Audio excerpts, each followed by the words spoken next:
Hey all, today we're going to talk a little bit about angels.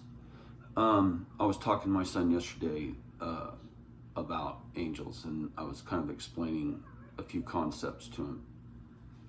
So, what is an angel? Well, in the Bible, an angel is a messenger. An angel is something that is a being that gives messages to the people, to man and woman. So angels are messengers, and also angels are stars, right? Mercury is a messenger. He's a planet or a star. Venus is the morning star. She's a planet, but she's a messenger. So all the planets and stars, moon. The moon is Eve or Isis, and we have the sun. Ra or Lucifer or Apollyon, Apollo. All those names refer to Lucifer, the sun. And they're created beings too.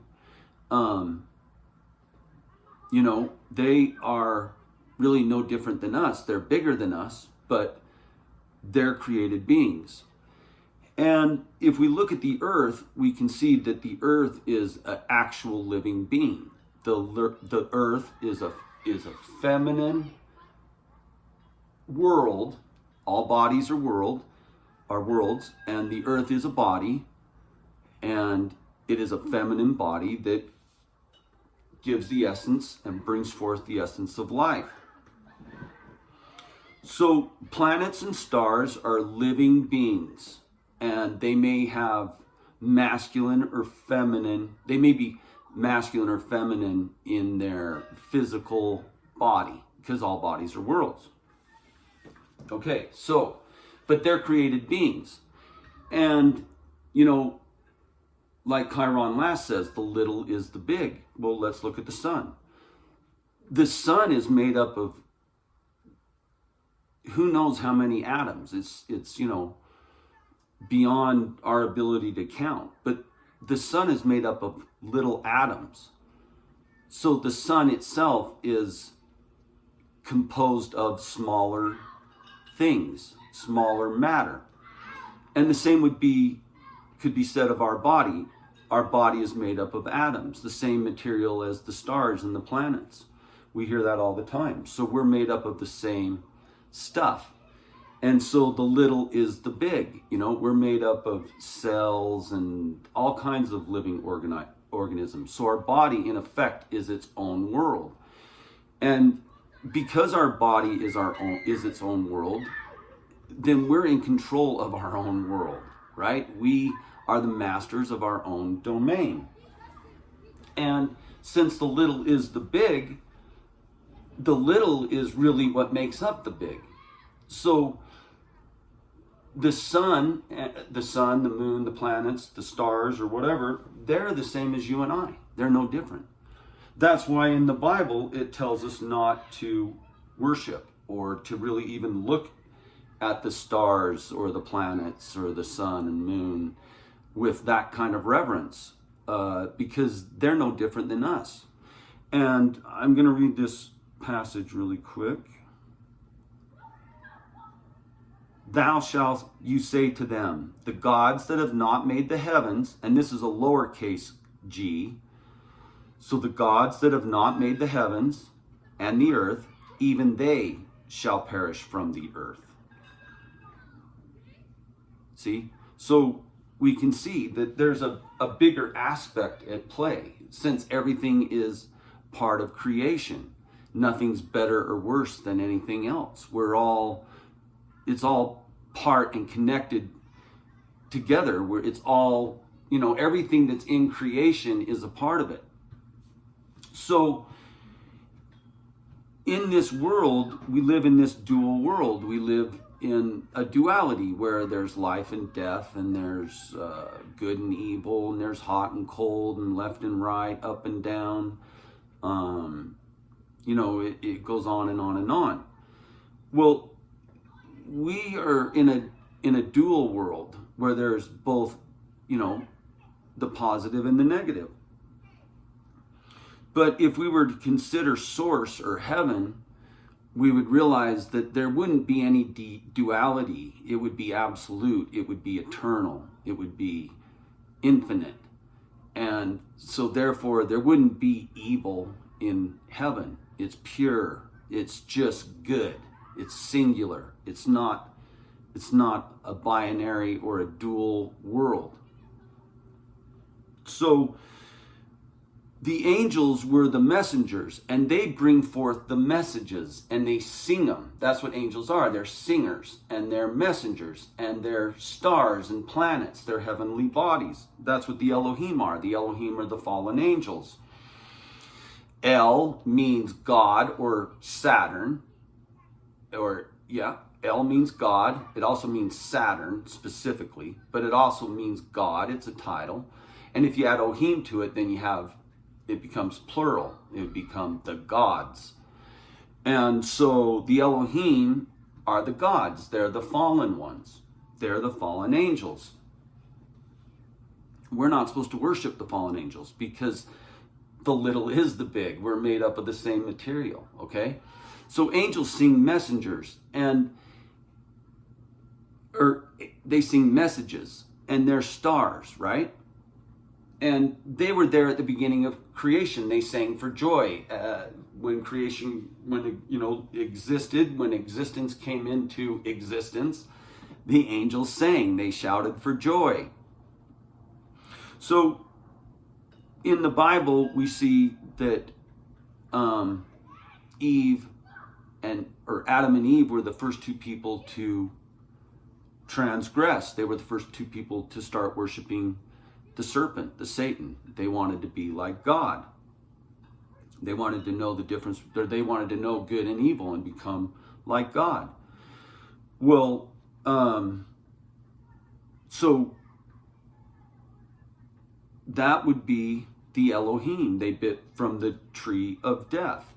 And to become like God would mean you'd have to have that knowledge. And it's a rejection of spirit. It's a rejection of the tree of life. It's a rejection of life, right? So today, as from Adam and Eve actually being the first two people to sin and transgress, they were the first two people to be deceived. Well, at the end of the Bible, we have Revelation. And Revelation ends with the whole world being deceived. So it's kind of like a virus. Adam and Eve were the first two people to be deceived, and they were kind of like the Pandora's box that was opened. And that virus of people thinking they can be God and being deceived by the serpent, well, that virus took hold. And the Bible is a book of prophecy, and it's prophesying that from that moment when Adam and Eve transgressed and started worshiping the Satan,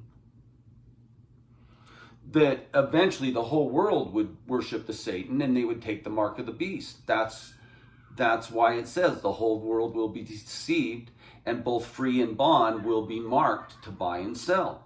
Because, it started with Adam and Eve and it finishes with the whole world being deceived. So during that time, there's a new creation. We would call it re-creation or re-creation. And again, Re is Amun-Ra, the sun, by definition. So this is the sun god's creation. It's a recreation of creation, and we're following the tree of death, the knowledge of good and evil. And like I said, Adam and Eve, they rejected the tree of life. Okay, so today we have all these singers, angels, rock stars, and movie stars, right? They're angels, they're messengers. They are singing a message to us through their movies and their songs. And that's why they're stars, right? They are the stars. And, go read the lyrics to While My Guitar Gently Weeps.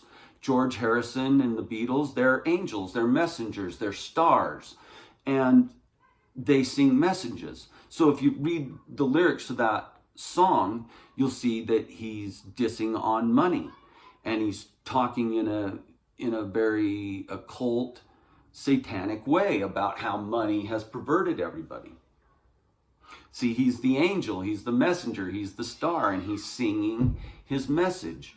But the message is always missed.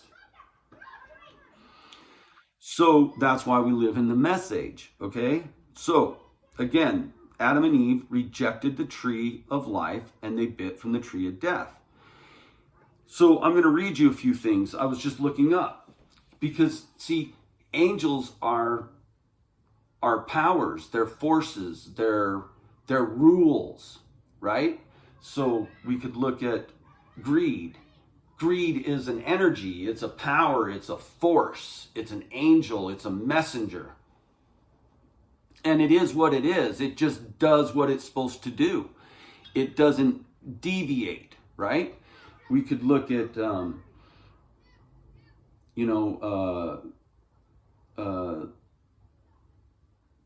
what is it? Physical laws. Well, those physical laws are messengers. They're angels. Gravity, we call it gravity, but it is just what it is. It's a force. It's a power. It's an energy. And it just does what it's supposed to do. See? And if we pay attention, then we can learn from gravity and we can harmonize with it and we can use it to our benefit. But if we ignore gravity, if I jump off a building with no parachute or anything and I think I'm going to fly, I'm going to fall. Gravity is going to kick in. It's just going to do what it does and I'm going to fall to the ground. But if we understand that force, that power that we call gravity, that's just the name of it. Gravity is what it is. It's just a power and a force. It doesn't care what we call it. Gravity is just a name. A name is a noun, right? So, gravity is indifferent to whether we understand it or whether we don't understand it. It's indifferent to our opinions, our whims, our beliefs. It's a force, a power. And same with greed, or same with kindness, or same with selflessness or selfishness. Those are all powers. Those are greeds. Those are powers. Those are energies. Those are forces. And they're messengers. They give us messages. And if we're paying attention and we're in tune with our emotions and our feelings, then we can understand those messages. We can read them and we can gain insight and we can affect positive or good consequences for ourselves and others. But if we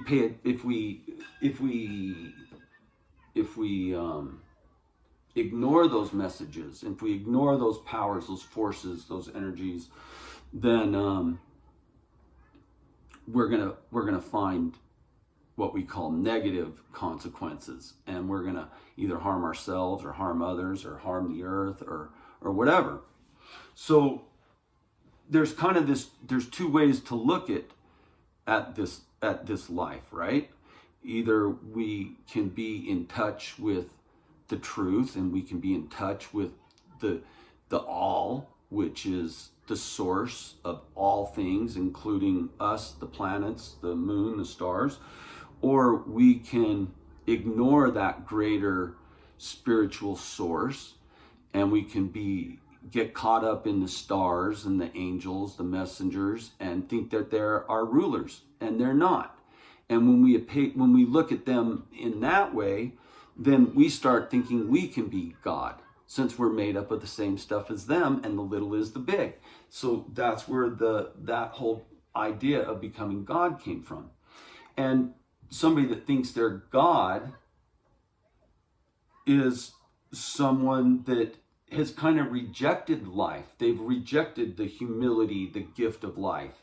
They see it as that they're God, right? They get to decide what's right and wrong and everything else. They've rejected the truth. And in that sense, they've rejected life, because life is truth. They've They want to conquer death. They don't, that's why we'll see with scientists that most scientists are atheists. An atheist is without God. And anyway, so to make, to get kind of to the point, I looked up, is life energy? And this is the first thing that came up. It said life is a set of chemical processes which involve energy, but there's nothing particularly special about life from a physics point of view. So from the scientific point of view, they don't really care about life. That's not in that sense. They don't see life as sacred. They don't see the creator of all things. They don't recognize the spirit. They see us as just this mechanical body, this mechanized body. And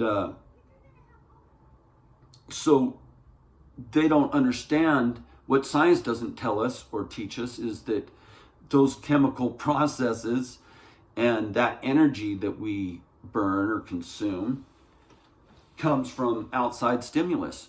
If something, scares us or something in that way comes along, then it's going to generate chemical processes, and we're going to feel things in our gut, and we're going to become anxious or whatever. And the opposite, if a good stimulus comes along, we're going to start feeling more loving. We're going to feel, more connected and more part of the all, instead of separated and in a state of fear, confusion.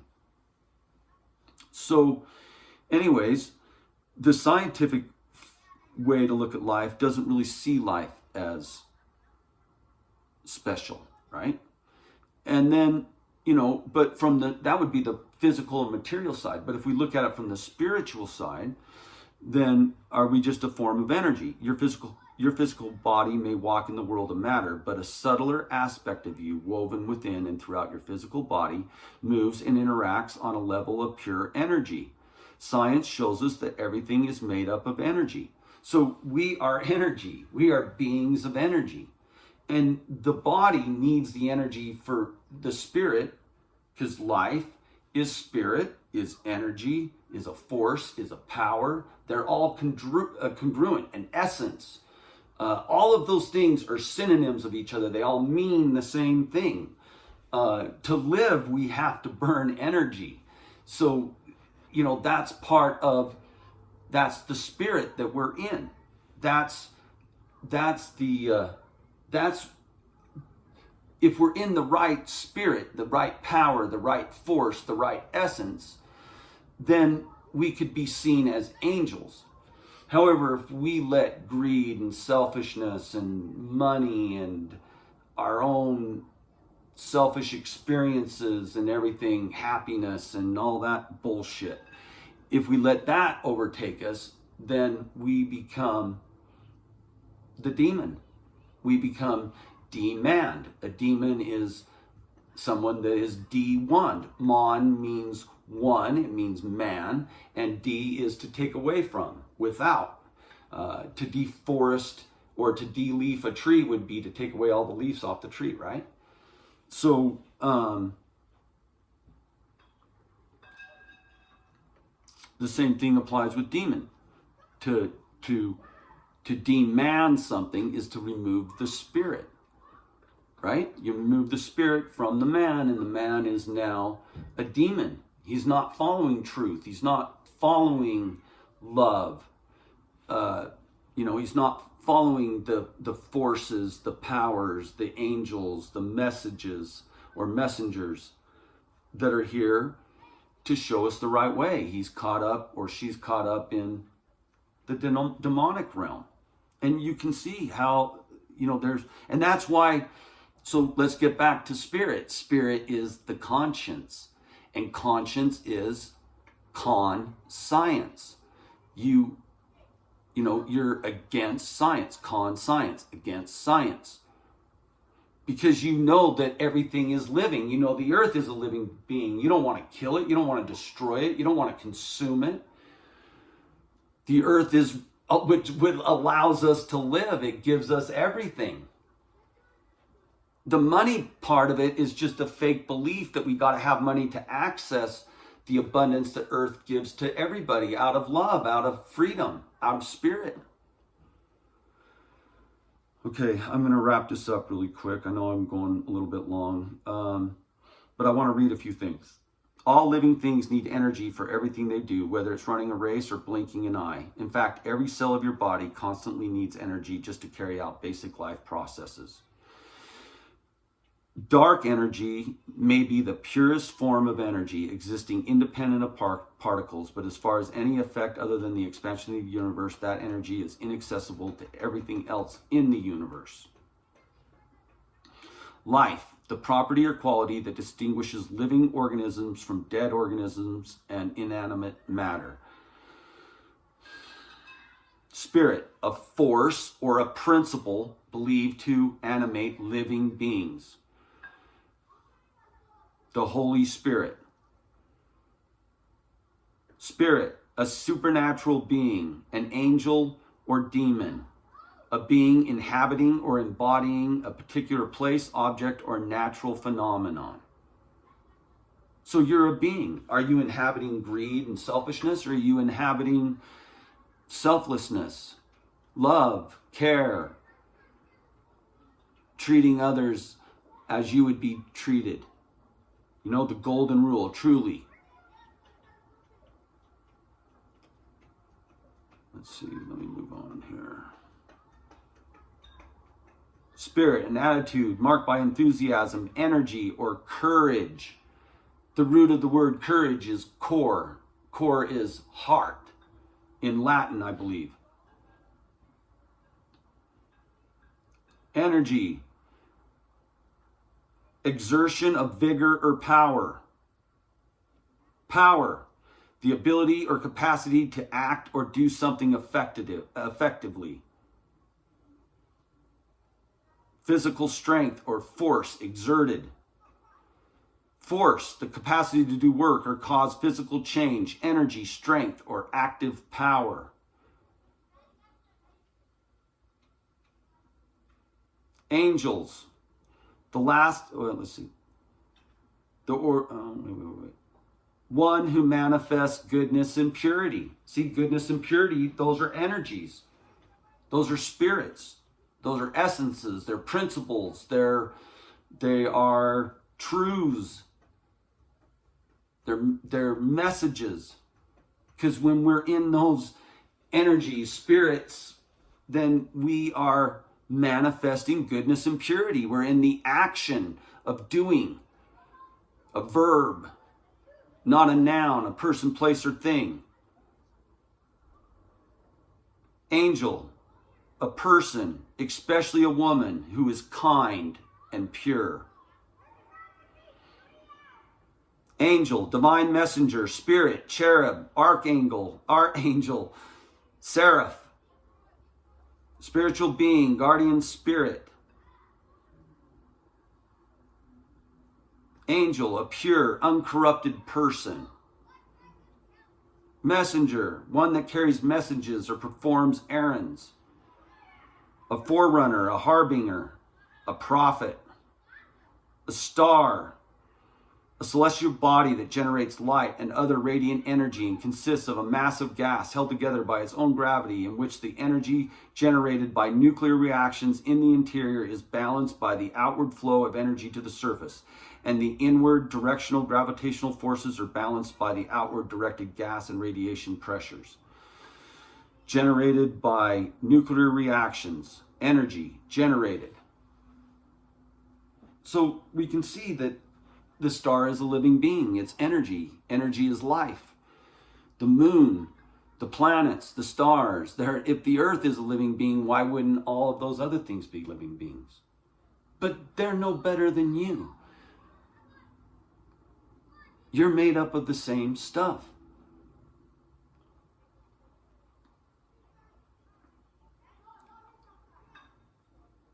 Listen to this. Hath the rain a father, or who hath begotten the drops of dew? Out of whose womb came the ice and the hoary frost of heaven? And that's not like a whore, but it's Hoary. And the hoary frost of heaven, who hath gendered it? The feminine, the mother, the darkness, the love, the purity. Just like they said, dark energy is the most pure. Pure is uncorrupted. Right? I hope this helps. Have a good afternoon. Thank you.